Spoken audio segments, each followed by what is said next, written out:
Ustaz, ada mukadimah? Ada mukadimah? Ada.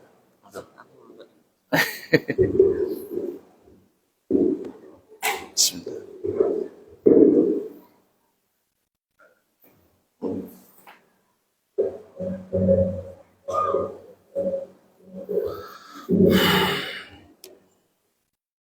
Bismillahirrahmanirrahim.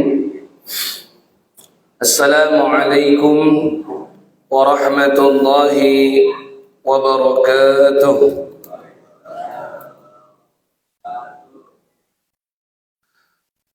Alhamdulillah alladzi bi ni'matihi tatimmu shalihat wa bi fadlihi tatanazzalu al-khairat wal barakat. ونصلي ونسلم على أشرف أهل الأرض والسماوات رسولنا ونبينا وشفيعنا وقدوتنا محمد صلى الله عليه وسلم وعلى آله وأصحابه وذرياته أولي المكرمات. اللهم سبحانك لا علم لنا إلا ما علمتنا إنك أنت العليم الحكيم. اللهم انفعنا بما علمتنا وعلمنا ما ينفعنا وزدنا علما ثم أما بعد. جزاك الله خيرا. Ikhwatal iman, kaum muslimin dan muslimat, mu'takifin dan mu'takifat, jamaah salat subuh Masjid Darun Ni'mah yang insyaallah dirahmati dan dicintai Allah Subhanahu wa taala. Puji syukur kita panjatkan kepada Allah Azza wa Jalla. Di pagi hari yang cerah ini Allah mengumpulkan kita di tempat yang insyaallah tempat yang paling mulia, tempat yang paling dicintai oleh Allah Subhanahu wa taala dari sekian tempat di atas muka bumi ini.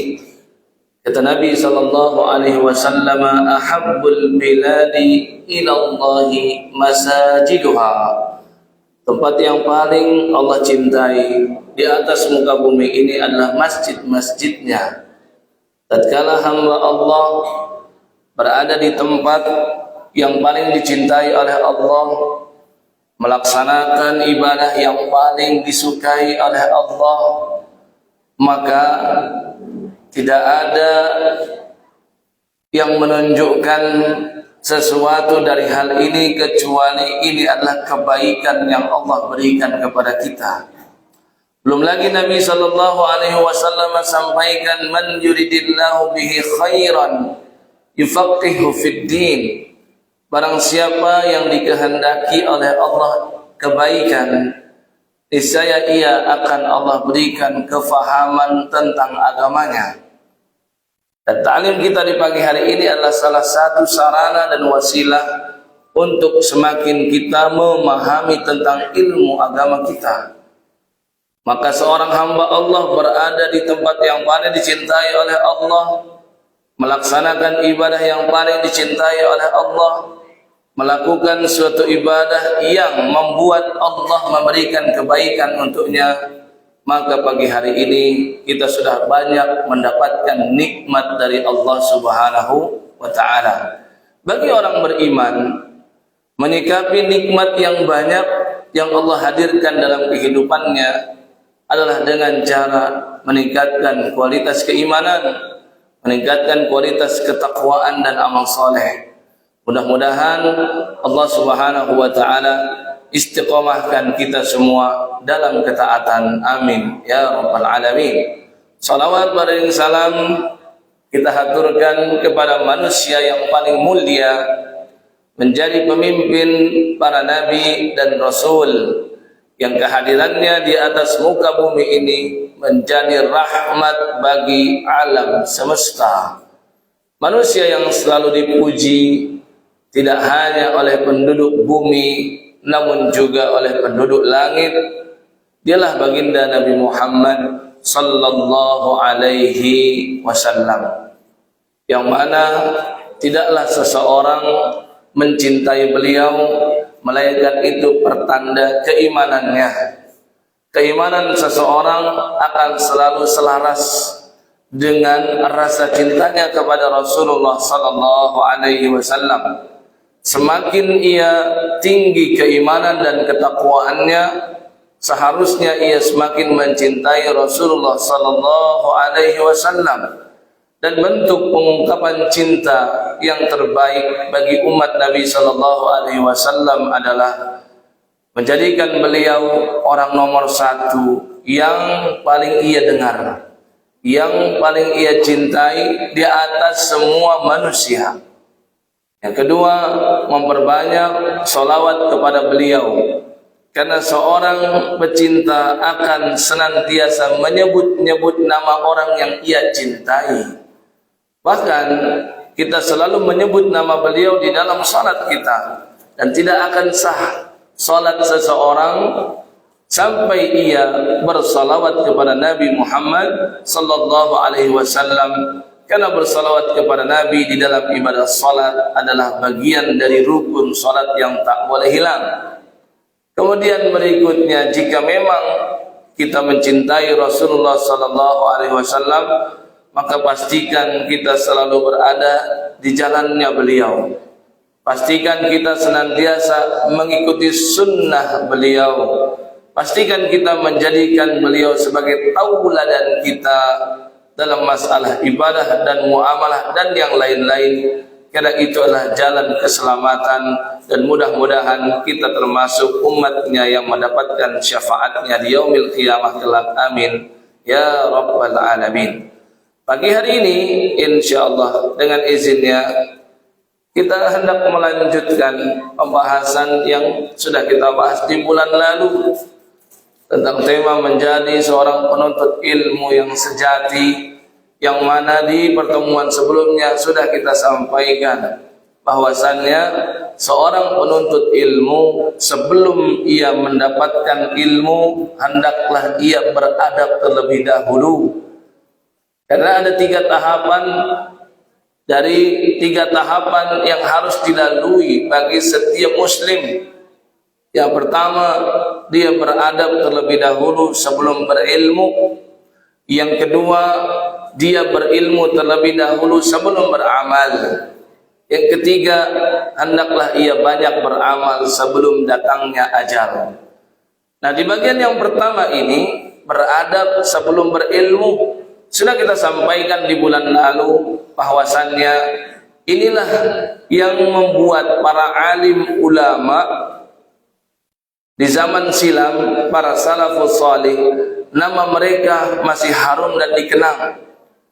Kitab dan tulisan mereka masih dipelajari dan dicetak, bahkan diterjemahkan. Mereka sudah tiada, tapi mereka seakan masih ada. Mereka dikatakan sudah wafat, tapi sesungguhnya mereka masih abadi di dalam tinta catatan kitab-kitab mereka. Banyak sekali para ulama yang bisa kita sebutkan. Kalau misalkan kita ambil perwakilan dari berbagai imam mazhab, misalkan Al-Imam Abu Hanifah, muridnya Al-Imam Abu Yusuf, kemudian Imam Malik bin Anas rahimahullah, muridnya Al-Imam Asy-Syafi'i. Al-Imam Asy-Syafi'i memiliki banyak murid. Al-Imam Al-Buhuti, Al-Imam Ahmad juga muridnya, Al-Imam Ahmad bin Hanbal, dan seterusnya. Ini para ulama yang sampai saat ini masih kita dapatkan tulisan-tulisan mereka, pendapat-pendapat mereka, dan ijtihad mereka. Kenapa mereka sampai saat ini masih dikenang? Karena mereka adalah tipe orang-orang yang tidak hanya berilmu. 3 hal yang mereka miliki, dan ini seharusnya dimiliki oleh setiap alim ulama. Mereka memiliki ilmu. Yang kedua, mereka memiliki adab. Dan yang ketiga, mereka mengamalkan ilmu yang mereka raih. Kalau di zaman sekarang kita banyak mungkin bisa menyebutkan satu persatu para ustaz, para dai, para tuan guru, para alim ulama di zaman sekarang yang mereka memiliki kapasitas ilmu yang luar biasa, wawasan yang sangat luas, tapi belum tentu adabnya bagus. Jikapun sudah beradab bagus, berilmu yang luar biasa luas, belum tentu dia giat dalam mengamalkan ilmunya. Sedangkan di bulan yang lalu sudah kita sampaikan Al-Imam Asy-Syafi'i, kita ingin mencontoh bagaimana beliau menuntut ilmu, kita dapatkan itu dari beliau. Kita ingin mencontoh bagaimana adab dan akhlak Al-Imam Asy-Syafi'i, kita dapatkan juga itu. Kita ingin mengetahui bagaimana giatnya beliau dalam beramal, dalam sholat malam, dalam menulis, dalam mengajar, dan banyak kebaikan yang lain, kita juga bisa mengambil dari beliau. Tiga hal ini kita akan temukan di para ulama salafus salih, generasi sahabat, generasi tabi'in, generasi tabi'ut tabi'in. Umumnya mereka memiliki tiga hal ini, yaitu ilmu yang luas, adab yang luhur, dan juga giat sekali dalam beramal soleh, atau giat sekali dalam beramal dari ilmu yang mereka peroleh. Nah, maka kita kalau ingin seperti mereka, hendaklah kita melakukan ini juga. Beradab sebelum berilmu, berilmu sebelum beramal, sampai akhirnya beramal terus sebelum datangnya ajal. Kita sebutkan bahwasannya Al-Imam Abu Hanifah, beliau pernah mengatakan bahwasannya al-hikayatu 'anil ulama, kisah-kisah tentang para ulama, wa mujalasatuhum, atau duduk bareng bersama dengan mereka, nongkrong bareng bersama dengan para ulama. Ahabbu ilayya katsirin minal fiqhi, kata beliau, hal itu lebih beliau senangi daripada aktivitas beliau meneliti tentang ilmu fikih. Ini yang bicara pakar fikih, yang bicara ahlinya ahli dalam urusan ilmu fikih. Tapi ternyata walaupun beliau sangat pakar di dunia fikih, beliau dengan jujur mengatakan, saya lebih senang duduk bersama dengan para ulama, sekedar ngobrol, sekedar sharing, daripada meneliti tentang fikih. Kenapa? Karena di saat berkumpul bersama mereka, disitulah akan nampak li'annaha adabul qaumi wa akhlaquhum, akan nampak adab yang muncul dari mereka, dan akan kelihatan akhlak yang ada pada diri mereka. Dan itu yang beliau ingin contoh, dan itu yang ingin beliau ambil, yang tidak didapatkan ketika tidak sedang bersama dengan para ulama. Kita juga sudah terangkan Al-Imam Malik bin Anas, ketika awal mula beliau menuntut ilmu, orang tua beliau, ibunda beliau memberikan pakaian yang terbaik, memberikan imamah kepada Imam Malik bin Anas atau sorban. Kemudian ibundanya berkata, idhab ila Rabi'ah, pergilah kamu ke guru besar Imam Rabi'ah. Rabi'ah bin Abi Abdurrahman, ulama kenamaan di zaman silam, gurunya Imam Malik bin Anas, salah satu ulama besar di Masjid Nabawi. Maka kata ibunda Imam Malik bin Anas, pergilah kamu kepada Rabi'ah, fata'allam min adabihi qabla ilmi, hendaklah kamu pelajari adab dari beliau terlebih dahulu sebelum kamu mempelajari ilmu darinya. Al-Imam Abdullah bin Mubarak juga sama, beliau sangat konsentrasi dalam urusan mempelajari adab sebelum berilmu. Beliau katakan, kunna nata'allamul adab salasina aman, dahulu kami mempelajari ilmu tentang bagaimana beradab, bagaimana berakhlak, bagaimana memiliki attitude yang bagus, bagaimana bersikap, bagaimana ini itu. Kami mempelajarinya selama salasina aman, 30 tahun. Wa ta'allamna al-ilma 20. Sedangkan setelah itu kami mempelajari disiplin ilmu, maka hanya membutuhkan 20 tahun saja. Artinya dengan mempelajari ilmu adab, hal ini yang menjadikan berkah dan membuat mereka menjadi mudah untuk menguasai suatu disiplin ilmu. Mungkin kita mendengar kata 20 tahun seakan lama, tapi yang dimaksud 20 tahun ini adalah belajar ilmu tafsir menjadi pakar akhirnya, belajar ilmu hadis menjadi pakar akhirnya, belajar ilmu fikih menjadi pakar akhirnya, belajar ilmu banyak yang mereka pelajari, dan mereka bisa menjadi ahli di semua bidang ilmu hanya dalam rentang waktu 20 tahun saja. Dengan catatan 30 tahun terlebih dahulu mereka habiskan untuk mempelajari adab. Kalau kita kan apa saja diserap, apa saja dipelajari, dan tidak ada yang difokuskan di bagian mana, sehingga semakin bertambahnya usia, bertambahnya umur, bertambah gelar, bahkan nggak kunjung juga kita menjadi pakar suatu disiplin ilmu. Oh, ternyata ada yang salah dalam kurikulum kita. Ternyata para ulama dahulu kurikulumnya seperti itu. Di usia dini mereka sudah diajarkan untuk cinta Al-Quran, maka mereka hafal Quran. Di usia dini mereka sudah didoktrin oleh orang tua mereka untuk cinta kepada Rasulullah SAW, maka mereka pun akhirnya hafal terhadap hadis. Kemudian setelah itu hendak belajar. Belajarnya bagaimana? Adabnya terlebih dahulu. Nggak apa-apa menghabiskan waktu yang lama dalam hal yang seperti ini. Kenapa? Karena setelah menginvestasikan usia yang panjang untuk belajar adab, maka Allah berikan barokah, sehingga menjadikan ia mudah untuk menjadi pakar di beberapa bidang dan disiplin ilmu.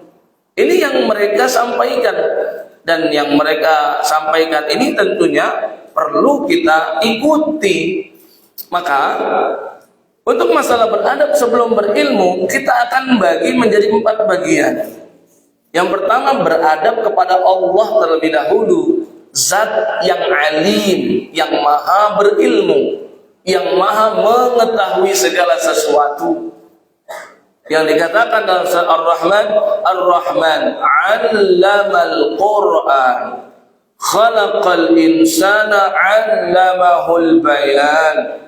Allah yang mengajarkan kita Al-Quran, Allah yang mengajarkan kita bisa berbicara, Allah yang menyediakan perangkat yang kita miliki saat ini untuk menuntut ilmu, dan Allah lah yang maha mengetahui, maka Allah yang akan berikan ilmu pengetahuan kepada hambanya. Maka adab yang pertama, adab terlebih dahulu kepada Allah Subhanahu wa ta'ala. Yang berikutnya, kita sebagai penuntut ilmu, kita perlu beradab kepada diri kita sendiri. Nanti akan kita jabarkan. Yang ketiga, barulah adab terhadap guru yang memberikan ilmu dan mentransfer ilmu. Kemudian yang keempat, adab terhadap ilmu itu sendiri.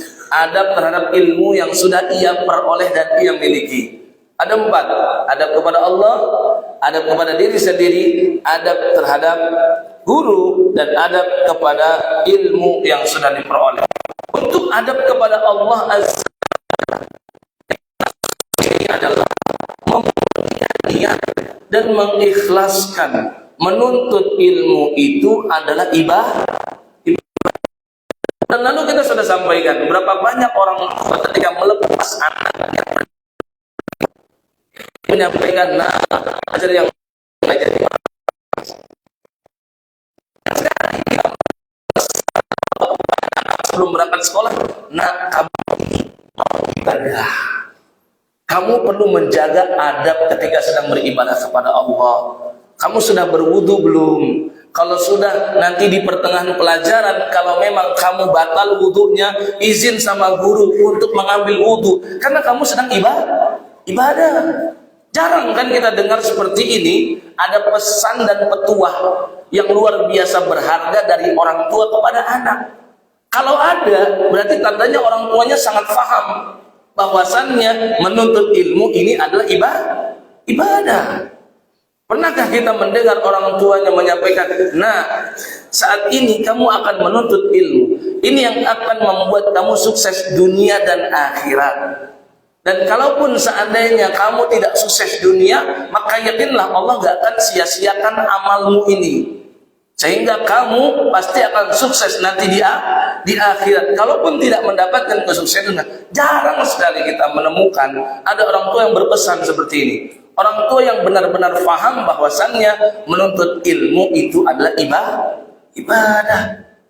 Bahkan banyak sekali para ulama sampaikan menuntut ilmu itu ibadah dalam diam. Ibarat seperti sholat dalam diam. Artinya sangat penting sekali. Seperti urgennya ibadah sholat.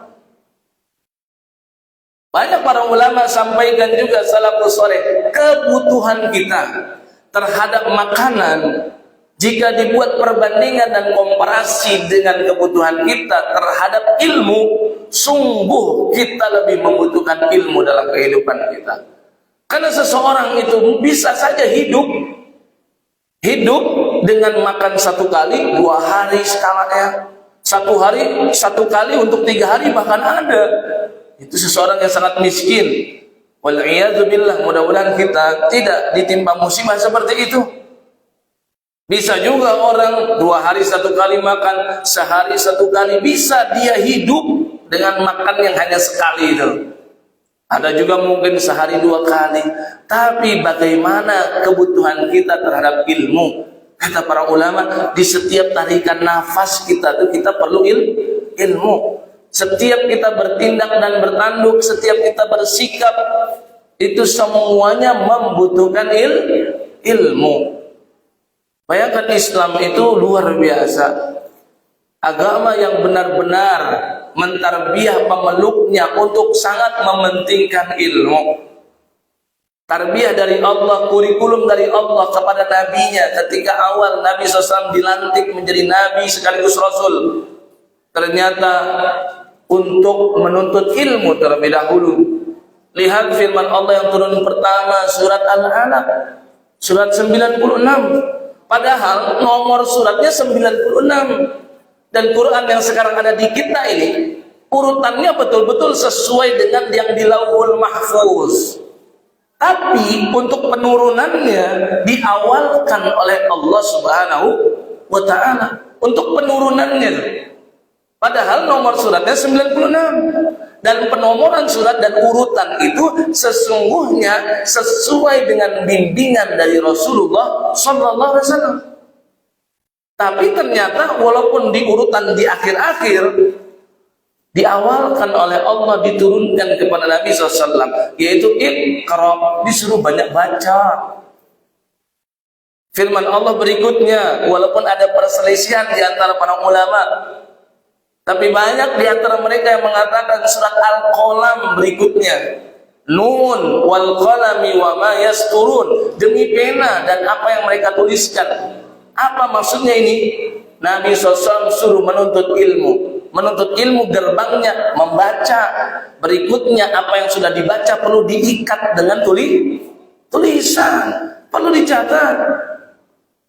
Berikutnya baru surat Al-Muzammil dan Al-Muddathir.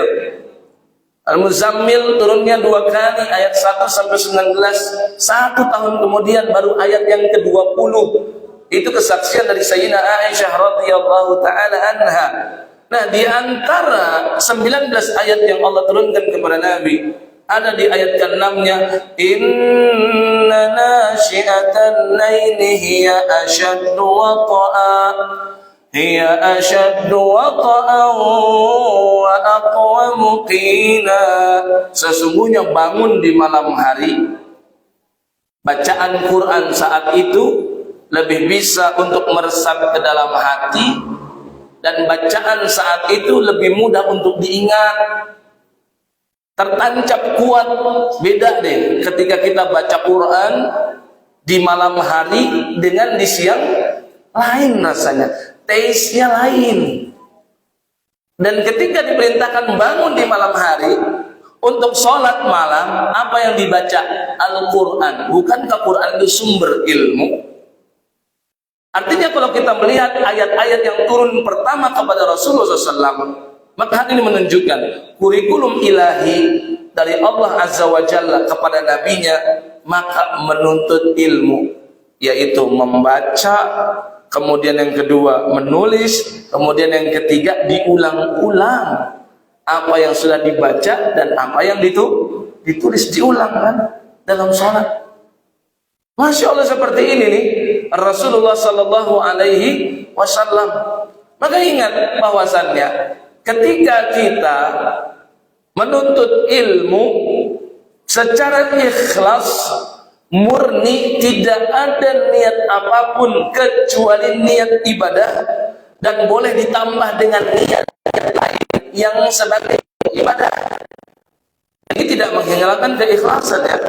Contoh misalkan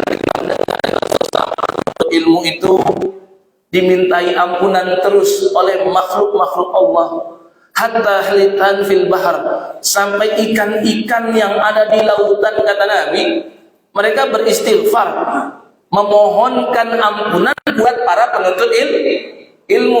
Terus kita mau menuntut ilmu hadir dalam taklim dengan niatan supaya dapat doa ini nih. Nah, itu boleh, itu masuk ke dalam bagian ikhlas dalam beramal. Ikhlas itu adalah ketika kita berharap apapun yang Allah dan Rasulnya janjikan, itu yang namanya ikhlas. Ada yang bilang ikhlas itu kan ya ingin mendapatkan ridha Allah Subhanahu. Ya betul. Untuk mendapatkan ridha Allah, kita jalankan apa yang Allah arahkan.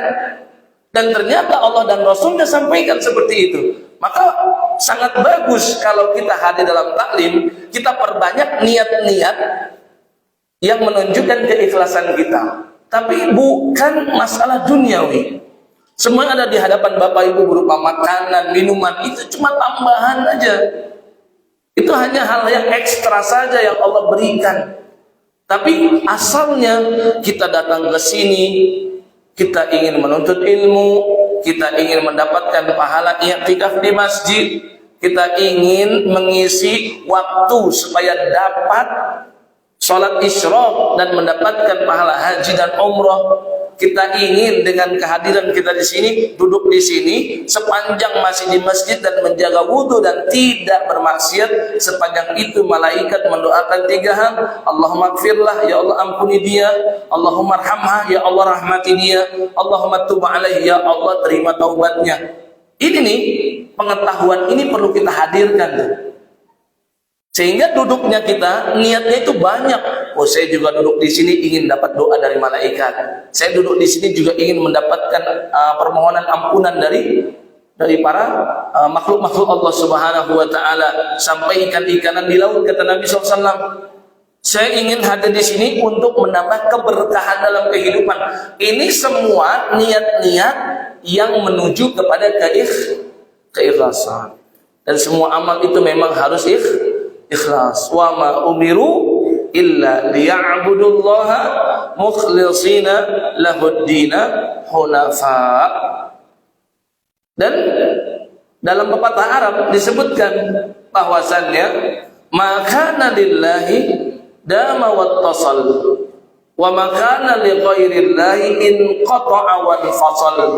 Kita bisa lihat dari kehadiran siapa yang ikhlas, siapa yang tidak. Dan kita nggak bicara tentang yang tidak hadir karena uzur ya, itu hal lain.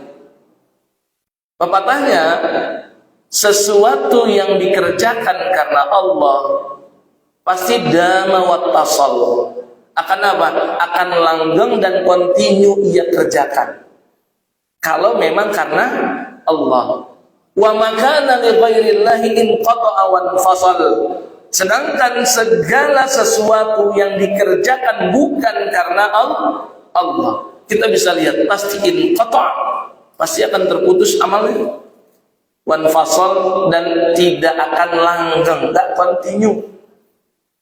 Alhamdulillah yang hadir di sini adalah orang-orang yang hadir di bulan lalu.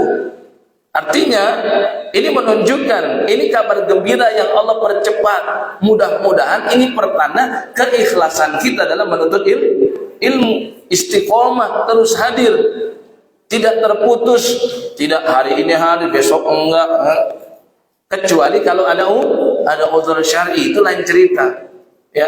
Dan tentunya seseorang pasti akan memprioritaskan kewajiban, sedangkan menuntut ilmu itu bagian dari kewajiban. Hati-hati para penuntut ilmu yang tidak ikhlas. Banyak sekali ancaman dari Rasulullah SAW ketika dia menuntut ilmu tapi tidak ikhlas. Di antaranya kita hadirkan hadis diriwayatkan oleh Ka'ab bin Malik radhiyallahu taala anhu, terdapat dalam Sunan Imam At-Tirmidzi, Rasulullah sallallahu alaihi wasallam bersabda, "Man talabal ilma, barang siapa yang menuntut ilmu, liyujariya bihil ulama aw liyumariya bihis sufaha aw yasrifa bihi wujuhan nasi ilaih, adkhalahu Allahun nar." Tuh, dengar kata akhirnya udah nar nih. Nar itu apa? Neraka. Kata Nabi SAW, barang siapa yang menuntut ilmu tapi motivasinya adalah untuk apa? Liyujariya bihil ulama, supaya kelak setelah dia menjadi alim, dia bisa melawan alim yang lain. Au liyumariya bihi sufaha, atau tujuannya untuk mendebat orang-orang bodoh. Kenapa dikatakan orang bodoh? Orang pintar nggak akan mau berdebat. Dan Nabi SAW yang jamin itu, jamin banyak kebaikan bagi orang-orang yang suka meninggalkan perdebatan, dan tentu yang maksud debat kusir. Kemudian yang berikutnya, atau tujuan menuntut ilmu supaya dia dapat popularitas. Yasrifa bihi wujuhan nasi ilaih, supaya pandangan-pandangan mata manusia tertuju kepadanya. Ini maksudnya ingin populer. Apa yang terjadi? Kata Nabi SAW, adkhalahu Allahun nar, Allah akan masukkan dia ke dalam neraka. Karena Allah nggak butuh dengan ilmu dia. Oh, dia dapat ilmu dari Allah Subhanahu wa taala. Dan ini menunjukkan boleh jadi di neraka itu dipenuhi oleh para alim ulama. Boleh jadi di neraka itu dipenuhi oleh cendekiawan, oleh para akademisi. Mereka yang waktu di dunia sangat dihormati dan dimuliakan karena ilmunya. Tapi ternyata ketahuan oleh Allah di yaumil qiyamah, mereka tidak tujuannya tadi, ingin populer, ingin dianggap hebat, bisa mendebat ulama yang lain. Ini banyak sekali jamaah zaman sekarang kita lihat banyak sekali neraka, dan bukan dari iblis, tapi oleh Allah neraka, dimasukkan oleh Allah menjadi ahli neraka. Bahkan pemimpinnya, seluruh penghuni neraka itu iblis. Bukankah iblis itu seorang yang alim? Oh, bukan seorang dia. Kalau seorang jadi manusia ya. Bukankah dia salah satu makhluk Allah yang paling berilmu? Iblis itu tahu banyak hal. Tahu tentang Nabi yang terakhir, tahu siapa Nabi pertama, tahu siapa keturunannya, tahu tentang hal-hal yang terjadi di dunia ini. Iblis itu sangat tahu. Tapi walaupun dia alim, yang paling tahu dia adalah ahli neraka. Kenapa sebabnya? Karena sebabnya dia memiliki sifat sombong. Dan bukankah yang tadi kita sebutkan, dia mendebat orang bodoh, dia ingin melawan dan membantah orang yang pintar juga. Ini kan menunjukkan kesombongan. Maka dia menjadi pengikutnya iblis. Ya, contoh kesombongan iblis apa? Ana khairun minhu, tuh disebutkan di Al-A'raf ayat 12, aku lebih baik dari dia. Ini nih ungkapan-ungkapan lebih, saya lebih ini, saya lebih itu, daku lebih ini, dia kurang dalam hal ini. Nah, yang seperti ini menunjukkan kapasitas dia sebenarnya. Ternyata dia adalah orang yang sombong. Hati-hati. Sudah capek-capek menuntut ilmu, tapi ternyata tujuannya seperti yang Nabi sebutkan, dia termasuk penghuni neraka. Nabi juga berikan ancaman nih bagi para penuntut ilmu yang tidak ikhlas. Ancamannya seperti apa? Kata Rasulullah SAW dalam hadis yang diriwayatkan Abu Hurairah radhiyallahu taala anhu, "Inna awwalan nasi yuqda yaumal qiyamati alaihi." Sesungguhnya manusia-manusia yang paling pertama dihisab oleh Allah, diberikan keputusan pengadilan tertinggi dari Allah. Dalam riwayat lain, manusia-manusia yang paling pertama menempati neraka. Ternyata mereka ini orang-orang hebat loh. Maksudnya hebat dalam pandangan kita. Orang-orang hebat dalam pandangan manusia yang terbatas. Kata Nabi SAW, orang yang pertama, rajulun ustushhid, seseorang yang mati syahid. La haula wala quwata illa billah. Yang paling pertama kali masuk neraka ternyata orang yang mati syahid. Yang kedua, rajulun ta'allamal ilma wa 'allamahu wa qara'al Qur'an. Seseorang yang menuntut ilmu kemudian menjadi alim dan mengajarkan ilmu dan dia hafal Al-Quran. Ya Allah, hafiz Quran masuk neraka pertama. Yang ketiga, warajulun wassa'allahu alaihi. Seseorang yang diberikan kelapangan rezeki dari Allah, memiliki harta yang banyak dan dia dermawan. Penderma, seorang yang selalu menjadi nomor satu berdonasi, seseorang yang paling pertama untuk memberikan sedekah, ternyata dia adalah yang paling pertama masuk neraka. Kenapa sih masalahnya tiga golongan ini? Nah, padahal ini amal-amal yang sangat utama. Berjihad di jalan Allah hingga meregang nyawa mati syahid. Gak ada yang melebihi amal ini. Setelah bertauhid, setelah dia melakukan sholat, setelah dia bakti sama orang tua, gak ada yang lebih mulia daripada yang berjihad dan mati syahid. Gak ada. Seseorang yang tiap hari bersedekah, seorang alim ulama yang mengajarkan ilmu-ilmu yang bermanfaat, itu kan ada amal jariah dia dapat. Tapi kok bisa dia menjadi ahli neraka? Nabi SAW sampaikan ketika dihadirkan ke seseorang yang mati syahid, Allah sebut-sebutkan nikmat yang Allah berikan kepadanya. Kamu dikasih fisik yang prima, dikasih harta untuk berangkat berjihad, banyak nikmat yang aku berikan kepadamu. Maka Allah bertanya, fama amilta fiha, apa yang kamu lakukan dengan nikmat yang aku berikan itu? Oh, dia dengan penuh percaya diri berkata, ya Rabb, saya berperang, berjuang, tidak hanya mengeluarkan keringat tapi meneteskan darah, bahkan meregang nyawa, dan semua itu di jalan Engkau, kata dia dengan penuh percaya diri.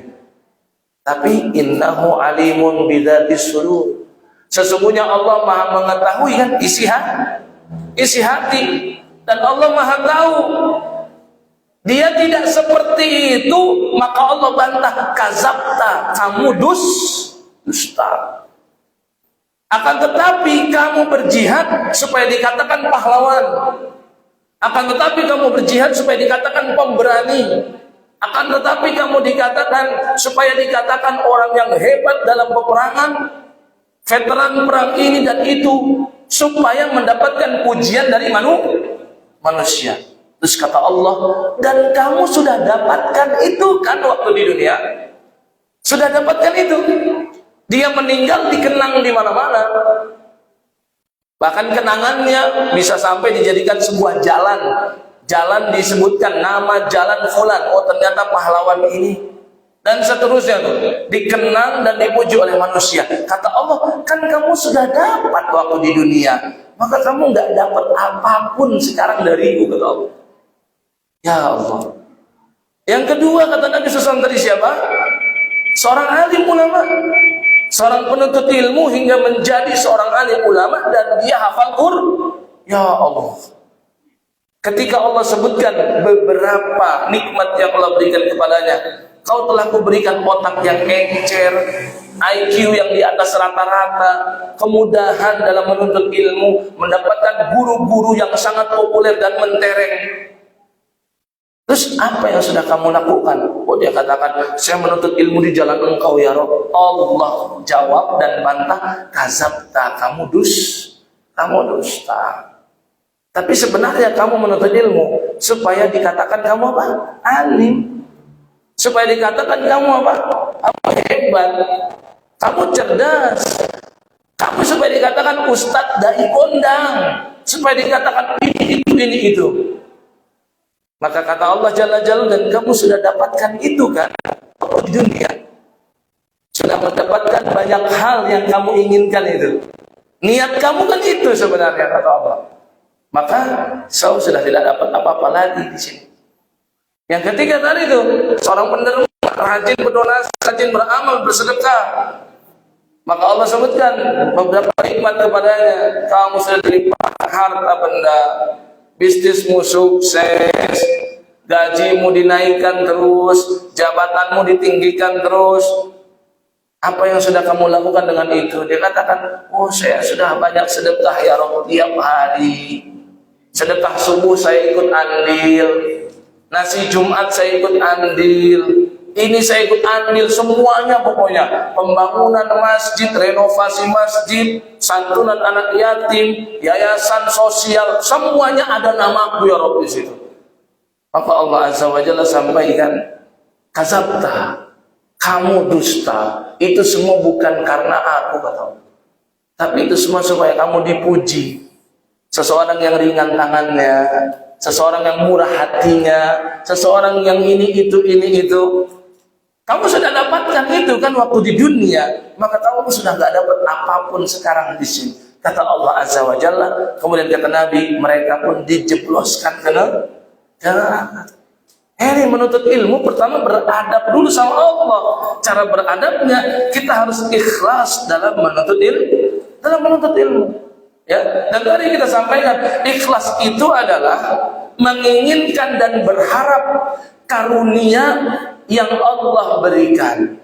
Setiap janji dan iming-iming dari Allah dan Rasulnya dan kita ingin ambil itu bagian dari keikhlasan. Ya, kita menuntut ilmu ingin dapat ampunan dari Allah, ini ikhlasnya, ini ikhlas. Kita menuntut ilmu supaya jalan ke surga kita makin mudah, ini ikhlas gak? Ini ikhlas. Karena semua itu iming-iming yang sudah Allah berikan dan Rasulnya berikan. Kan kata Nabi, dalam majlis seperti ini nih, malaikat ngumpul banyak. Apa yang dilakukan malaikat setelah selesai majlis ini? Mereka melapor kepada Allah Jalla Jalaluhu, menyampaikan, kami baru saja datang dari sisi hamba-hambamu. Apa yang mereka lakukan? Oh, mereka mengingat engkau, mengingat Allah dalam taklim seperti ini, namanya juga zikrullah juga. Kemudian Allah berfirman kepadanya, terus apa yang mereka minta? Kata mereka minta surgamu ya Rabb. Emang mereka pernah melihat surgaku? Enggak pernah ya Rabb.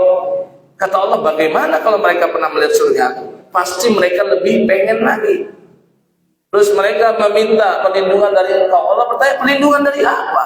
Mereka menjawab, dari neraka. Oh, pernah mereka melihat nerakaku? Gak pernah ya Rabb. Wah, kalau mereka pernah melihat, pasti mereka lebih giat untuk meminta perlindunganku dari neraka. Terus apalagi yang mereka ingat? Mereka minta ampunan dari engkau. Karena kita tutup dengan kafaratul majlis, astaghfiruka wa atubu ilaih. Maka kata Allah, aku berikan ampunan, aku berikan surga, aku lindungi mereka dari api neraka. Sampai salah satu malaikat nyeletuk, ya Rabb, fihim fulan, di tengah mereka tuh ada seseorang yang sebenarnya dia nggak niat buat benar-benar hadir, cuma sekedar lewat, cuma sekedar duduk, cuma sekedar ini itu, pokoknya niat aslinya bukan menuntut ilmu. Dia mungkin cuma pengen apa, iktikaf di masjid, tapi nggak pengen dengar banget lah gitu. Tapi dia ada di sekitaran kita. Maka Allah berfirman, humul qaum la yashqa bihim jalisuhum. Mereka pun orang itu pun mendapatkan apa yang tadi aku janjikan. Kenapa? Karena orang-orang yang menuntut ilmu, mereka adalah orang-orang yang enggak pernah menyengsarakan, enggak pernah merugikan orang-orang sekitar. Jadi ternyata kehadiran kita di sini nih menambah barokah nih satu kelurahan Malakasari, menambah barokah nih satu kecamatan Buren Sawit, menambah barokah satu kota Madia Jakarta Timur, dan menambah barokah negeri kita ini sebenarnya dengan semakin banyaknya majlis taklim seperti ini. Ya, ini poin yang pertama ya, beradab kepada Allah. Poin yang kedua, beradab kepada diri sendiri. Beradab kepada diri sendiri ini dilakukan dengan dua hal, yaitu menjaga ketakwaan, dan yang kedua meningkatkan kesabaran. Ini aja nih. Ya, adab kepada diri sendiri sebagai penuntut ilmu. Kita sebagai penuntut ilmu harus menjaga ketakwaan. Takwa itu apa sih? Takwa itu mengerjakan apa yang Allah dan Rasulnya perintahkan. Takwa itu apa sih? Takwa itu adalah menghindarkan diri dari segala yang Allah dan Rasulnya larang. Itu definisi yang paling sederhana deh. Jadi kita perlu menjaga ketakwaan itu ketika kita menuntut ilmu. Sering kan kita dengar kisah para ulama di zaman silam, di antara mungkin kisah Al-Imam Asy-Syafi'i yang sangat populer. Bagaimana beliau itu pernah sulit dalam menghafal. Ternyata sekelas beliau, selevel beliau pernah mengalami hal yang seperti ini. Apalagi kita, ya, kita lebih pantas untuk susah ngafal karena kita nggak menjaga ketakwaan seperti mereka itu. Ketat sekali mereka dalam urusan menjaga ketakwaan. Jangankan yang dilarang, perkara mubah saja banyak mereka kurangi supaya nggak terjerumus kepada berlebihan. Perkara mubah itu apa sih? Makan, minum, istirahat. Kita lihat apakah mereka orang-orang yang rajin makannya, justru mereka orang yang rajin puasanya. Itu kan perkara mubah, makan. Gak ada masalah kan kita makan, tapi Masya Allah perkara mubah itu pun mereka kurangi. Makanya saya katakan jangankan yang haram, yang mubah saja sebagian mereka tinggalkan. Istirahat, lihat jam istirahat mereka. Adakah seperti yang direkomendasikan di zaman sekarang, seseorang tidur yang ideal itu sehari 8? Coba bayangin 8 jam Pak, 1 kali 24 jam. 8 jam itu sepertiganya loh. Kalau kita usia 60 tahun, berarti 20 tahun kita cuma terisi buat bayangin coba. Ini belum dipotong dengan waktu masa kita masih bayi ya. Dan waktu kita masih belum akil belum, itu kan lebih banyak lagi tidur dan mainnya. Ya, saya nggak katakan penelitian itu salah. Saya nggak membantah para pakar punya kesempatan. Ini menjadi renungan saja bagi seorang muslim. Betapa kita ini sudah sangat banyak tidurnya. Al-Imam Nawawi saja tidurnya Pak, sembari nulis di atas kursinya, nulis terus. Ngantuk, ya udah beliau senderan. Bangun, nulis lagi, ya Allah. Makanya beliau usianya pendek, 45-an tahun saja, tapi lihat karya tulisnya. Mana yang nggak dipelajari dari kitabnya Imam An-Nawawi Asy-Syafi'i. Yahya bin Syaraf nama aslinya, mazhabnya Asy-Syafi'i. Dari yang paling tipis kitabnya hadis Arba'in. Padahal sebelum beliau banyak sekali ulama yang menuliskan hadis 40, kompilasi hadis yang 40-an itu banyak. Karena mereka ingin termasuk ke dalam berita gembira yang Rasul sampaikan, barang siapa yang menghafal 40 hadis, maka dia akan dikumpulkan nanti di padang mahsyar bersama golongan para ulama. Makanya banyak Pak yang menulis itu hadisnya. Tapi dari sekian penulis hadis yang 40, kita lihat yang mana yang kitabnya masih abadi, dipelajari, disyarah di mana-mana, dibuat kajian di mana-mana. Yaitu kitab Arba'innya Imam Nawawi.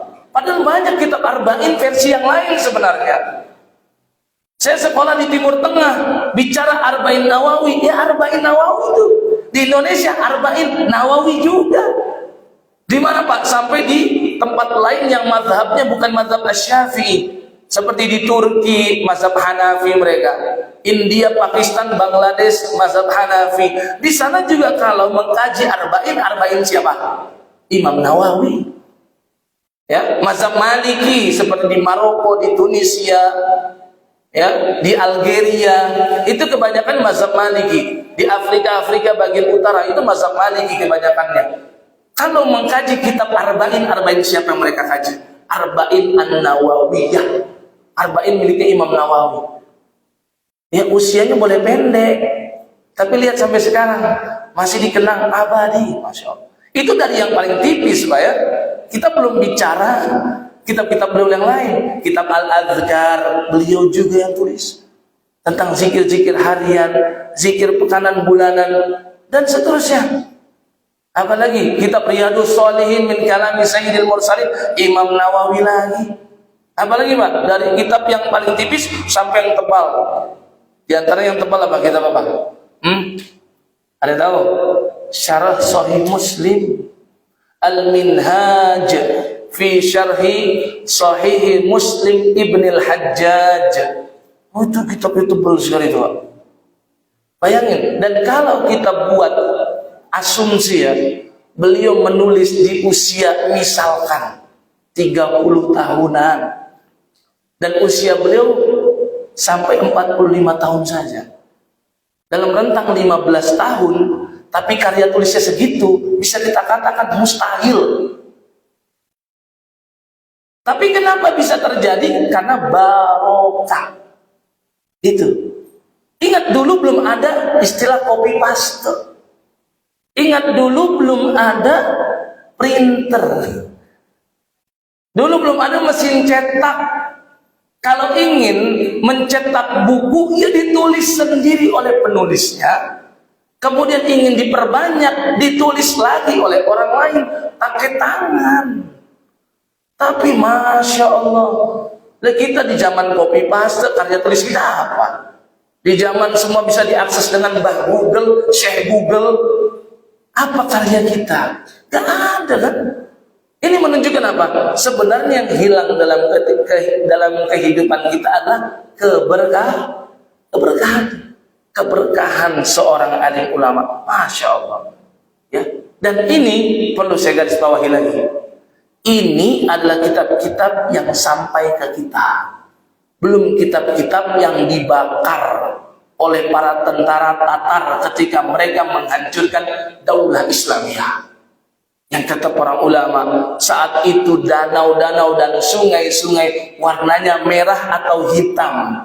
Merah dengan darah para syuhada, dan hitam karena tinta dari kitab-kitab para ulama. Kalau mau kita lihat apa yang sampai kepada kita, Pak, mungkin ini baru sekitar 40%-nya. Yang 60% itu musnah. Bayangkan, masih banyak sekali kitab-kitab beliau yang belum dicetak, belum diterjemahkan. Masih banyak. Ya, yang nggak terdeteksi juga masih banyak. Dan ini baru kita bicara tentang seorang ulama yang namanya Yahya bin Syaraf An-Nawawi Asy-Syafi'i. Belum imam-imam yang lain yang sangat banyak. Ya, Masya Allah ini. Ya, barokah ada pada diri mereka.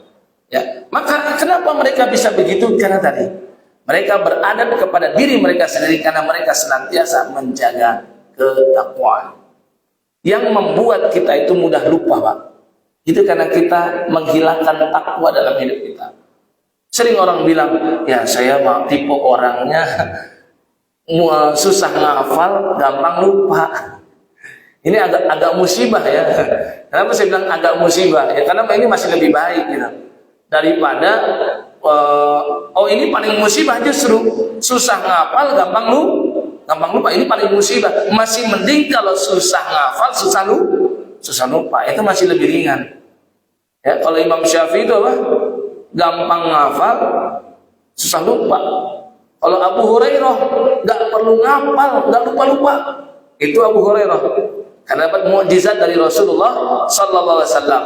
Ketika dalam taklim seperti ini, Nabi tawarkan kepada sahabatnya, siapa yang bersedia melepaskan jubah luarnya atau burdah ke hadapanku, aku sampaikan hadis-hadisku, aku sampaikan petuah nasihat dan ilmu.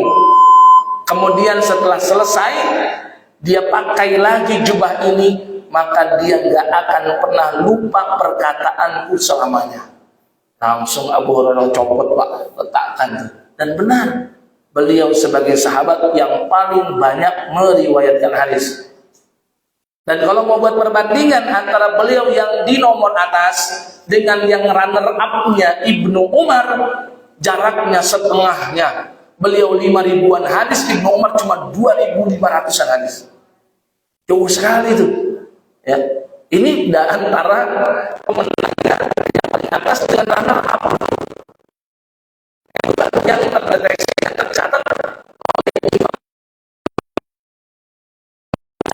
Beliau sampaikan. Ya, ini Masya Allah. Kenapa mereka begitu menjaga ketakwaan?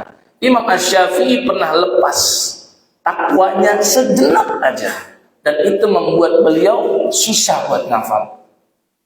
Kisah ini sampai beliau abadikan saking berkenangnya ya. Maksudnya apa? Ini jarang-jarang banget beliau begini. Kalau kita ini kan kecanduan maksiat. Kalau kita ini kan maksimalis dalam maksiat dan minimalis dalam ibadah. Ini kan tipe kita nih, Pak. Imam Syafi'i saking jarangnya maksiat, ketika ada sebuah maksiat yang beliau lakukan, itu sampai beliau kenang dalam syair beliau. Beliau punya kitab namanya Diwan Asy-Syafi'i, kumpulan syair-syairnya Imam Syafi'i. Di antaranya kisah tentang ketika beliau berguru kepada ulama hadis, pakar hadis yang bernama Imam Waqi' bin Jarrah. Dia cerita, "Syakautu ila Waqi'in su'a hifdhi, fa arsyadani ila tarkil ma'asi, wa akhbarani bi anna al-'ilma nurun wa nurullahi la yuhda lil 'asi." Yang maknanya, aku pernah mengadu kepada guruku Imam Waqi' bin Jarrah tentang buruknya hafalanku. Kok tumben kelas hari ini susah banget nyerapnya ilmu. Maka beliau ngadu sama gurunya, curhat. Maka kata gurunya Waqi' bin Jarrah, fa arsyadani ila tarkil ma'asi. Beliau berikan petunjuk dan bimbingan, wahai Syafi'i, hendaklah kamu meninggalkan maksiat. Coba Pak, apa sih maksiat Imam Syafi'i? Kalau mau kita absen satu persatu, hampir nggak ada. Hampir nggak ada. Wa akhbarani bi anna al-ilma nurun, dan beliau menyampaikan karena ilmu itu cahaya dari Allah dan Allah tidak akan memberikan cahaya kepada orang yang bermaksiat. Kata Imam Syafi'i, aku dalam perjalananku ke majlis ilmunya Waqi' bin Jarrah melihat ada wanita yang lewat dengan pakaian yang tertutup, tapi angin berhembus kencang, membuat rok wanita ini tersingkap, dan itu bukan sampai paha, apa? Bukan sampai betis yang sehari-hari kita lihat di luar rumah, cuma sampai bagian tumit aja, atasnya sedikit lah, bayangkan. Dan itu pun Imam Syafi'i nggak bilang mumpung pandangan pertama ya kayak orang-orang sekarang. Enggak. Beliau tahu betul tentang nazrah fujaah, pandangan yang mengejutkan, yang kaget, itu aja yang halal. Setelah itu haram. Maka kaget melihat langsung beliau palingkan, coba. Udah lihat yang nggak sengaja, nggak lama-lama, yang dilihat pun bukan aurat yang sangat buruk. Aurat yang itu doang yang dilihat, dan itu bisa berpengaruh pada hafalan. Ini nih, ketika takwa itu lepas, maka syaitan yang masuk. Makanya Allah berfirman di surah Al-Mujadilah ayat 19, "Istahwadza 'alaihimus syaiton fa ansahum dzikrallah." Syaitan pun menguasai mereka. Siapa mereka ini? Maksud nih orang-orang yang tidak menjaga ketakwaan. Sehingga apa? Fa'ansahum dzikrallah, dengan mudahnya setan menyebabkan dia pun lupa dari mengingat Allah. Jadi selalu Pak, setan masuk dikaitkan dengan ansa, lupa. Di surat Yusuf ayat 42 juga sama, lagi-lagi kata lupa disebutkan karena syaitan. Ketika kapan itu kisahnya? Ketika Nabi Yusuf sudah mentafsirkan mimpi dua narapidana yang akhirnya beriman kepada Allah dan beriman kepada Nabi Yusuf. Yang satu bermimpi dia apa? Dia memeras anggur dan menjadikan khamar dan diberikan kepada raja jadi pelayannya. Yang satu lagi dia bermimpi membawa nampan, di atasnya roti dan dipatuk-patuk atau dimakan oleh burung. Keduanya minta tolong kepada Nabi Yusuf, apa tafsiran mimpinya? Kata Nabi Yusuf, oh kalau kamu, kelak kamu akan dibebaskan dari penjara. Setelah dibebaskan, terbukti kamu tuh gak bersalah. Maka raja ingin memuliakan kamu, mengangkat kamu sebagai staf khusus untuk mengantarkan dan menyediakan minuman buat raja. Tapi kalau kamu, mohon maaf, kamu kelak akan dieksekusi mati. Dan setelah kamu sudah mati disalib, burung datang untuk memakan bangkaimu. Tapi alhamdulillah keduanya masuk Islam, beriman kepada Allah dan kepada Nabi Yusuf. Maka Nabi Yusuf berpesan kepada orang yang akan nanti keluar dari penjara, tolong kalau kamu sudah menjadi staf khusus, sudah jadi orang dalamnya istana, tolong sampaikan di sini ada narapidana yang tak bersalah. Maksudnya Nabi Yusuf. Maka apa? Oh iya, dia keluar. Apa kata Allah di ayat 42 surat Yusuf? Ya, wa ma ansanihu illa syaitan.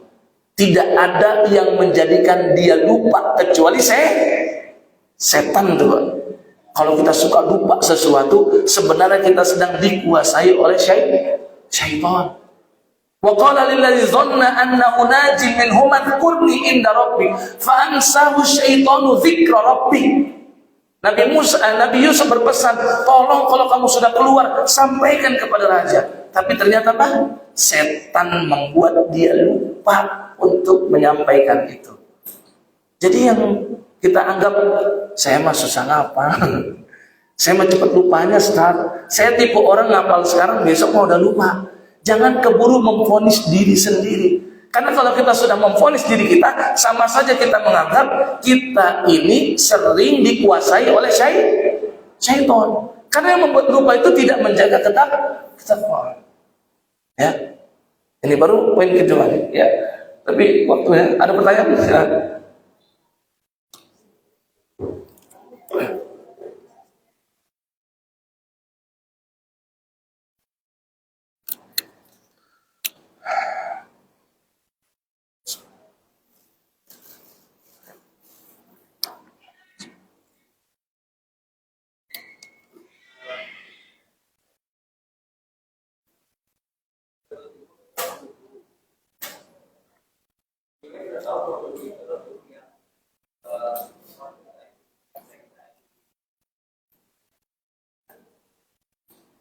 Ulama banyak banget. Kita nggak tahu apakah ini kita sudah menuju pada guru yang tepat, yang benar. Tipsnya apa? Maksudnya kisi-kisinya apa? Guru yang seperti apa yang maksudnya ini? Yang pertama, yang kedua, kan dia bilang bahwa berguru itu sama satu orang aja, tidak bercampur dengan pemikiran atau pendapat guru lain. Karena kalau kita yakin dengan guru yang ini, ya yang lain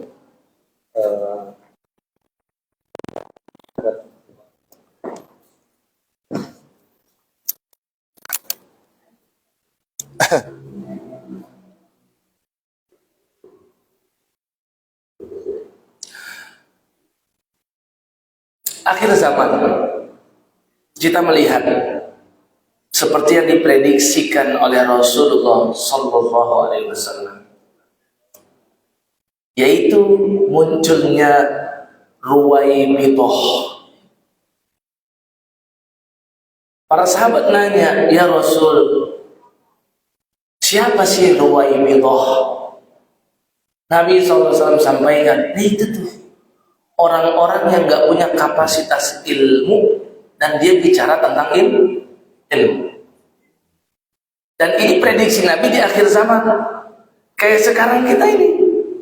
Kita lihat kan yang diberi panggung untuk bicara tentang masalah keislaman siapa?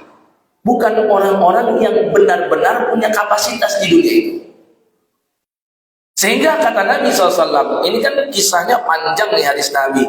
Awalnya beliau cerita tentang tanda kiamat, yaitu diangkatnya ilmu. Kemudian para sahabat tanya, ya Rasul, maksud diangkat ilmu bagaimana? Bukan benar-benar ilmu dicabut oleh Allah, tapi diangkatnya ilmu dengan cara para ulama diwafatkan. Akhirnya setelah ulama wafat, masyarakat awam mau nanya suatu ilmu agama bukan lagi kepada ulama. Nanyalah mereka sama si fulan yang kelihatannya retorikanya bagus, yang kelihatannya bicaranya menunjukkan dia akademisi, yang mencari orang yang bergelar mentereng padahal gelarnya pun dia beli, bukan benar-benar dia itu ahli. Terus kata Nabi SAW apa? Karena dia bertanya bukan kepada ulama yang sesungguhnya, maka dia pun sesat dan fatwanya menyesatkan banyak manusia. Itu tuh kata Nabi awalnya. Terus karena sudah stok para ulama makin menipis, muncullah Ruwaibithah tuh. Orang-orang yang bergaya seperti ulama. Berapa banyak kita coba lihat. Belum lama, baru tadi malam ada salah satu anggota keluarga saya bertanya, ya, ini kenal nggak dengan ustazah ini? Saya lihat ustazah pakaiannya jauh dari kata ustazah. Bagaimana? Mohon maaf, pakaian memang menutup tapi membentuk tubuh. Dan kata Nabi kan itu seperti wanita yang berpakaian tapi telanjang. Loh, ini seseorang yang dipanggil ustazah, guru kencing, berdiri, murid kencing. Maksudnya kalau ustazahnya sudah begini, bagaimana murid-muridnya? Kemudian berikutnya apa? Ini saya diberikan videonya live benar. Ini bukan potongan ya. Ini full. Di antara ceramahnya itu, ketika masuk pada satu pembahasan, dia menyanyikan lagu sembari jeget-jeget. Ditepuk-tepukin oleh jamaahnya dengan senang. Ada yang begini. Ya. Dan ketika ditanya oleh jamaah tentang masalah fikih, nggak ada satupun dalil yang dia hadirkan. Ujung-ujungnya menghukumi sesuatu cuma dengan perasaan dan hawa nafsu. Padahal kita sudah cukup katakan majlis taklim itu hilang berkahnya ketika dalam satu majlis itu nggak disebutkan firman Allah dan sabda Rasulullah SAW. Kita bisa menilai Pak majlis taklim yang ilmiah yang enggak, ada yang cuma isinya dongeng aja, cerita-cerita yang mengagumkan, tapi nggak disebutkan riwayat siapa, minimal di kitab siapa. Ini banyak kita temukan kan? Makanya pastikan majlis taklim kita tuh ya itu. Nah, kalau ada yang bilang kamu kalau ikut majlis taklim jangan ikut sama yang ini, tapi ikut yang sama ini. Saya berhusnuzon. Orang-orang itu memang pertama dia perlu ikhlas dulu menyampaikan. Karena kadang orang yang bilang begini pun dia merasa lebih bagus kelompoknya dia. Memang benar. Ada yang seperti ini. Menganggap dirinya lebih suci daripada yang lain. Tapi kalau ini sepanjang yang mengucapkan yang muslim, harusnya kita sebagai muslim juga kita ambil ini kayak nasihat. Nasihatnya bagaimana? Ya memang zaman sekarang, akhir zaman kita perlu pilih-pilih guru. Ya tadi karena kata Nabi ada ruwai bitoh tadi itu. Orang-orang yang gak berilmu tapi gayanya begini, begitu. Sekarang banyak. Ya, coba anak-anak muda kita Pak, anak-anak muda kita, mohon maaf, kenapa nggak ada di sini? Tapi mereka menjadi viewers di TikTok. Dan di TikTok tuh banyak banget orang yang asal ngomong. Katanya hadis Nabi begini, hukumnya begini. Yang mana yang ngomong itu bukan ustaz. Dan akhirnya anak-anak muda kita nonton, wah ini sesuai ini dengan saya, ini cocok saya masih. Akhirnya ilmu cocok logi yang dipakai. Nah ini memang seperti itu Pak. Ya, memang seperti itu. Makanya akhirnya kesimpulan kita perlu memfilter. Kita perlu menyaring. Kita perlu pilih-pilih. Dulu orang kalau pengen tahu ilmunya bisa diambil apa enggak, lihat sanad keilmuannya. Dulu ya, kita ambil contoh Khalifah Abu Ja'far Al-Mansur, salah satu khalifah Bani Abbasiyah. Beliau itu semasa dengan Imam Abu Hanifah. Beliau pernah bertanya kepada Imam Abu Hanifah. Ini bisa kita contoh. Ya Nu'man amman akhadhal ilma. Wahai Nu'man, pasti Imam Abu Hanifah, kamu tuh dapat ilmu dari siapa? Aku dipertanyakan. Jadi Bapak bisa tanya sama orang-orang, sama jamaah, itu Ustadz yang kajian di hari itu, beliau lulusan mana? Bisa kita lihat. Oh kira-kira gurunya siapa? Karena kadang kelulusan alma mater juga gak menentukan kapasitas ilmu. Ada juga orang mungkin alma maternya ini, tapi dia lebih giat dalam studi klub, membahas ilmu, mengkaji ini, atau dia mulazamah sama syekh, sehingga dia gak terlalu mementingkan gelar. Tapi dia lebih mementingkan ilmu. Ada tipe orang yang begitu. Tapi kita tetap bisa mencari tahu. Makanya ketika Imam Abu Hanifah ditanya oleh Abu Ja'far Al-Mansur, beliau sampaikan apa Pak? An ashabi Umar an Umar. saya dapetin dari murid-muridnya Umar bin Al-Khattab dan mereka dapat dari sanadnya jelas. Dan gak cukup dengan itu, kata beliau, wa an ashabi aliyin an Ali, saya dapat dari murid-muridnya Ali bin Abi Thalib dan mereka dapat dari Ali bin Abi Thalib. Wa an ashabi Abdillah an Abdillah, dan saya dapatkan dari murid-muridnya Ibnu Mas'ud, mereka dapat dari Ibnu Mas'ud. Terus kata beliau, dan di zamanku tidak ada yang lebih berilmu daripada Ibnu Abbas, dan aku sanad keilmuannya juga nyambung kepada Ibnu Abbas. Sanad keilmuan penting, karena nanti kita bisa tahu warnanya. Kalau dia berguru sama orang yang sesat, ahlul hawa, maka dia pun akan seperti itu. Ya, jadi makanya untuk menilainya cari tahu saja biografi Ustaz itu. Bisa sekarang kita mudah mengakses ceramahnya, kelihatan. Kalau ceramahnya memang menyampaikan Quran, Sunnah, hadis, maka itu insya Allah orang yang tepat. Ya, ini bicara kalau tentang orang awam. Tapi kalau kita sudah menjadi naik level, belum dikatakan alim, tapi sudah mulai meneliti, maka yang seperti ini bisa saja mengambil baik dan buang buruk. Tapi kalau ambil baik buang buruk ini berlaku pada orang awam, ini bahaya, karena dia nggak bisa nerka yang mana yang buruk, yang mana yang baik, kecuali dengan perasaan.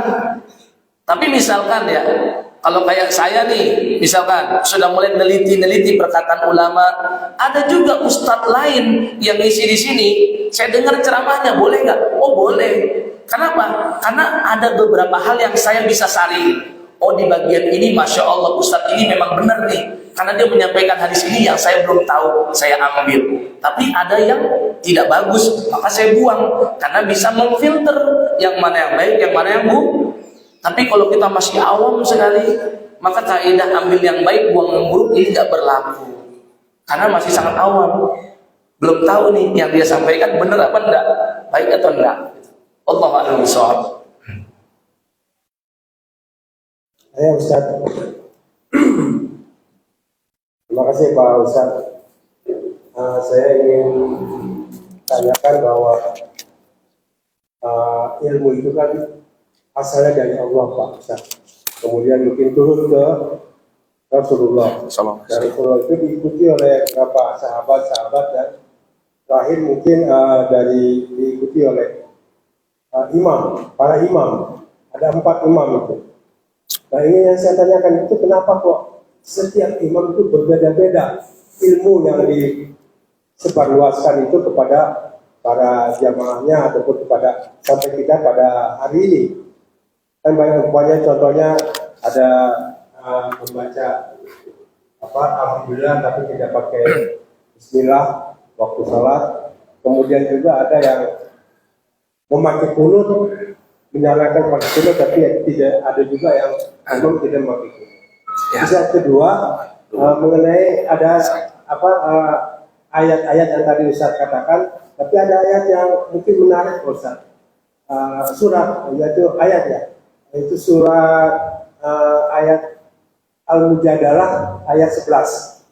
Surat Al-Mujadalah ayat 11 itu tadaburnya bagaimana Pak Ustaz? Karena kan orang biasanya yang berilmu itu derajatnya lebih tinggi, lebih baik. Tapi ada juga yang dia tinggi ilmu tapi tidak bermanfaat baginya. Terima kasih. Ya, ini kalau Bapak Ibu masih ingat, nanti buka ya di channel Darul Nikmah di YouTube, kita pernah bahas tentang khilafiyah. Kalau masih ingat nih, saya waktu itu yang ngisi di sini. Nanti dicek aja tuh, jamaah Darul Nikmah juga harus mengakses YouTube-nya Darul Nikmah tuh. Ya, dilihat lagi tuh kajian-kajian sebelumnya. Kita pernah bahas tentang khilafiyah secara rinci. Ya. Nah, tapi kalau yang ditanyakan apa sih penyebab para ulama itu berbeda pendapat? Banyak sekali sebabnya. Pertama, kita sampaikan memang ilmu itu datangnya dari Allah. Wattaqullaha wa yu'allimukumullah. Betul. Al-Baqarah 282 ujung ayat, dan itu ayat yang paling panjang di dalam Al-Qur'an. Bertakwalah kepada Allah, niscaya Allah berikan kamu ilmu. Memang Allah yang berikan ilmu. Di disampaikan kepada para nabi dan rasul, kemudian sampailah kepada kita. Terus ada pertanyaan, Pak Ustadz, lalu kenapa imam-imam kok mereka berbeda? Seakan-akan mereka dapat dari sumber yang padahal kan sumbernya sama. Saya ingin buat dulu gambaran begini. Di zaman Nabi saja, para sahabat itu pemahamannya beda-beda. Kita beda pandangan, penyebabnya banyak. Beda latar belakang. Yang kedua, ini yang nggak bisa ditolak, beda IQ dan kecerdasan yang langsung dari karunia Allah. Ya, kita sudah mendengar hadis tentang Umar. Beliau itu diberikan setengah gelas susu oleh Nabi dalam mimpi Nabi. Dan sahabat nanya, itu apa ya Rasul? Itu ilmu. Dan ini nggak diperoleh oleh yang lain. Berarti kan tandanya apa? Kepakaran Umar dalam masalah ilmu agama itu di atas semua sahabat. Beliau itu cuma kalah oleh Abu Bakar.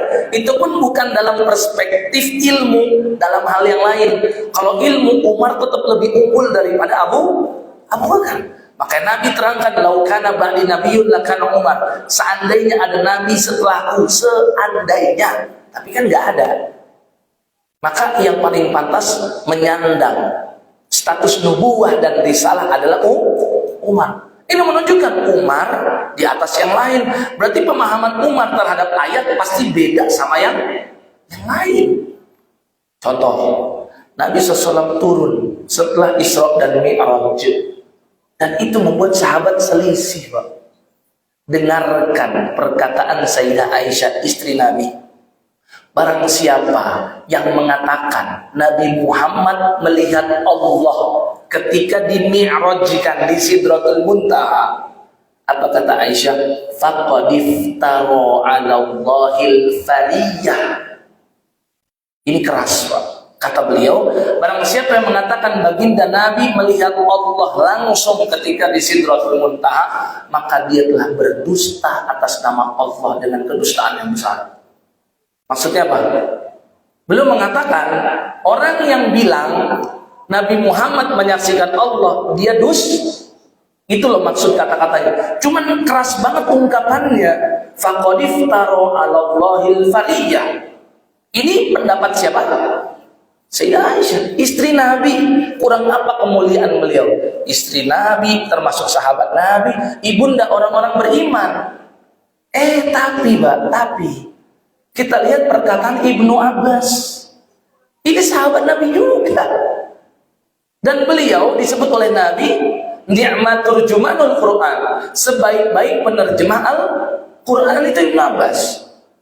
Makanya para pakar tafsir itu nggak bisa dikatakan pakar tafsir kecuali dia pasti menghadirkan perkataan Ibnu Abbas dari sebuah ayat Quran. Karena tafsirannya Ibnu Abbas itu yang paling dijamin, karena Rasul yang menyampaikan dialah sebaik-baik penerjemah Al-Quran. Belum lagi Nabi pernah doakan Ibnu Abbas, Allahumma faqihu fiddin wa 'allimhu ta'wil.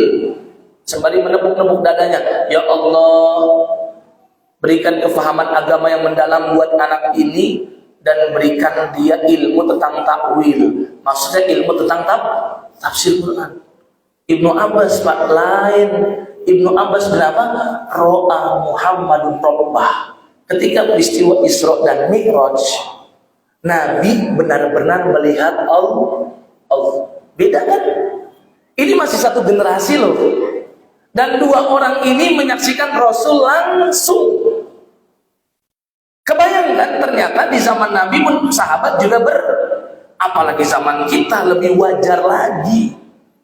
Ini masih di zaman orang-orang yang menyaksikan Rasul. Mereka itu saksi sejarah turunnya wahyu, Pak. Tapi mereka bisa berbeda. Yang menarik itu riwayatnya Anas bin Malik, dan saya lebih cenderung kepada pendapat ini. Anas bin Malik nanya kepada Rasulullah, ya Rasul, barangkali Anas karena mendengar dari Aisyah begini, mendengar dari Ibnu Abbas begini. Akhirnya beliau langsung minta klarifikasi kepada Nabi. Ya Rasul, apakah benar engkau menyaksikan Allah ketika Mi'raj? Kata Nabi SAW, nurun anna ro'ahu nini. Jadi kita bisa nilai, oh kayaknya pendapat ini yang pas. Kayaknya di sini bukan kayaknya dengan hawa nafsu ya, tapi kayaknya setelah kita sudah tahu bahasa Arab, sudah ngerti Quran, sudah ngerti bagaimana hadis ini sahih atau enggak, baru kita sebut kayaknya di sini. Bukan kayaknya cuma nerka-nerka dengan hawa nafsu, bukan. Kata Anas bin Malik, Rasul bersabda, aku memang melihat Allah, tapi Allah diliputi cahaya yang kuat.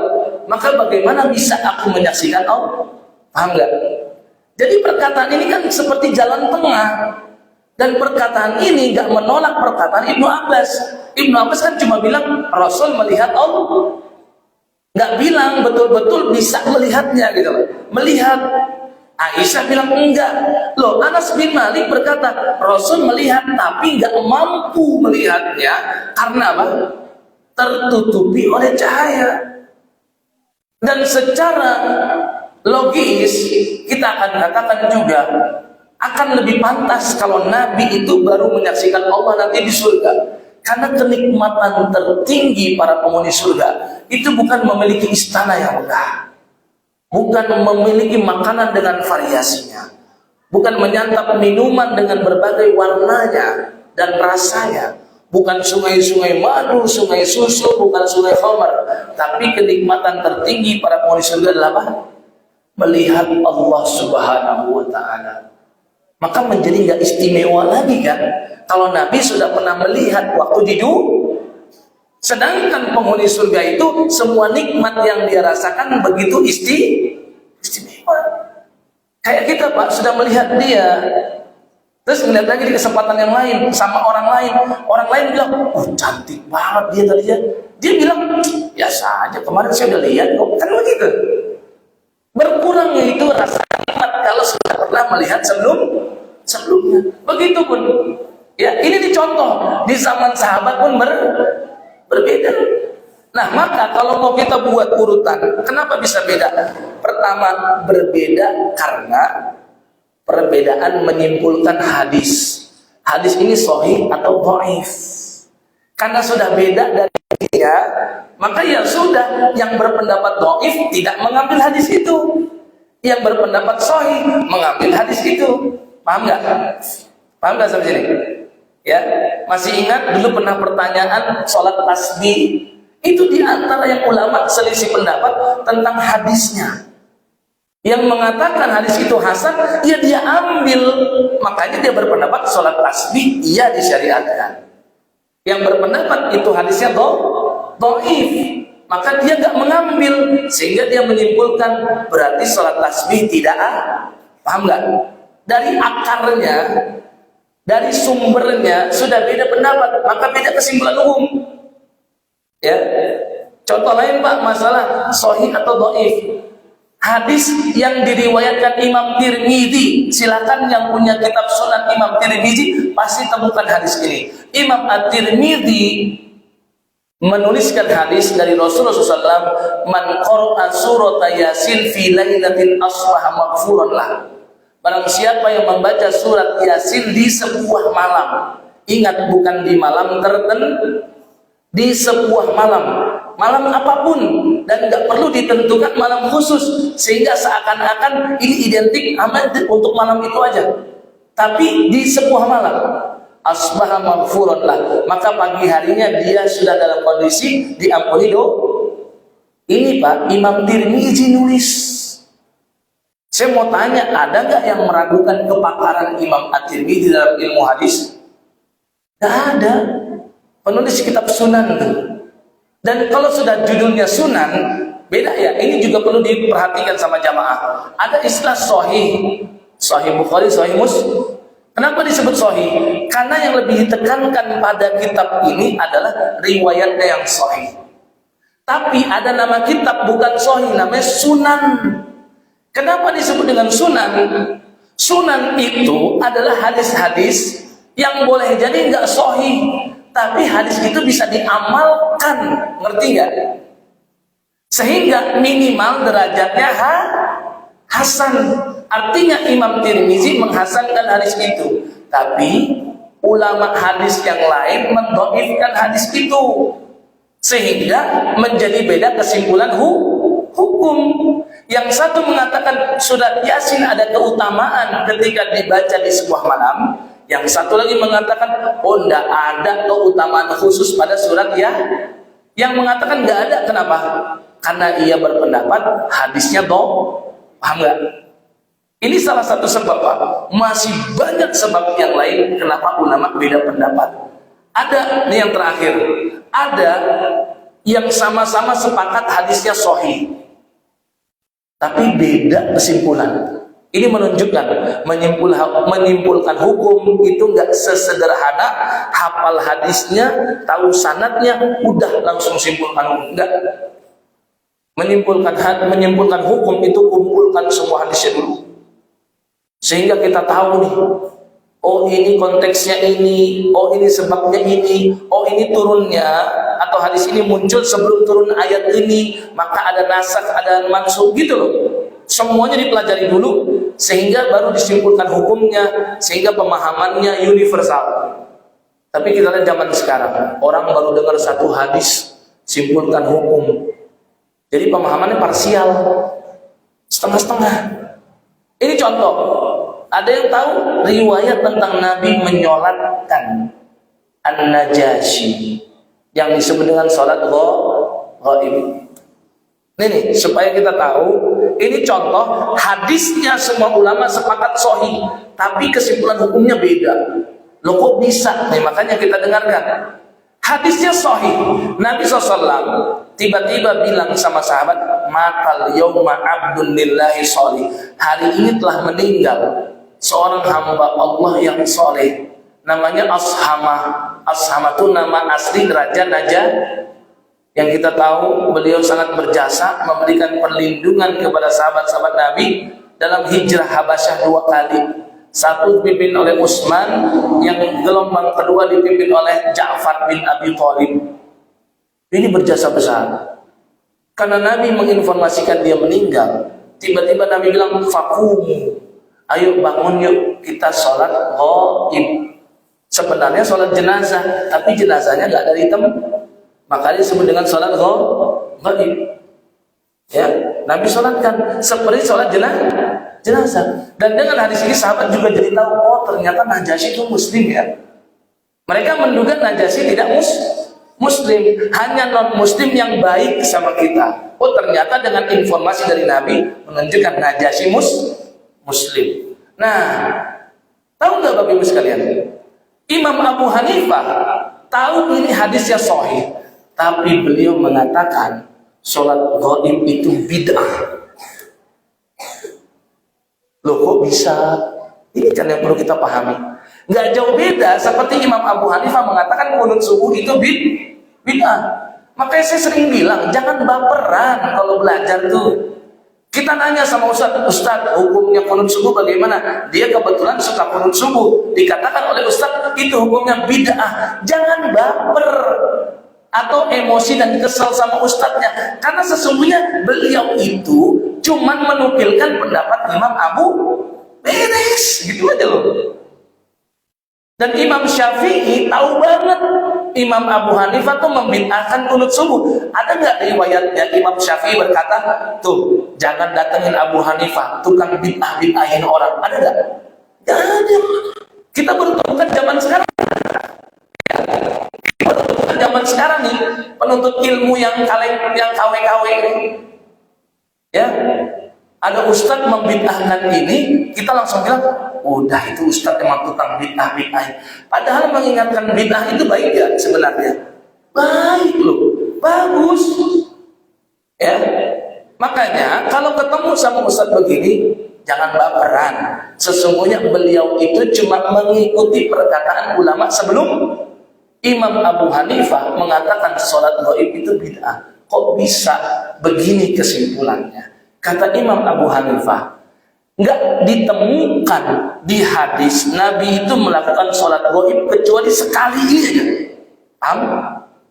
Kecuali sekali ini saja kepada Najasyi.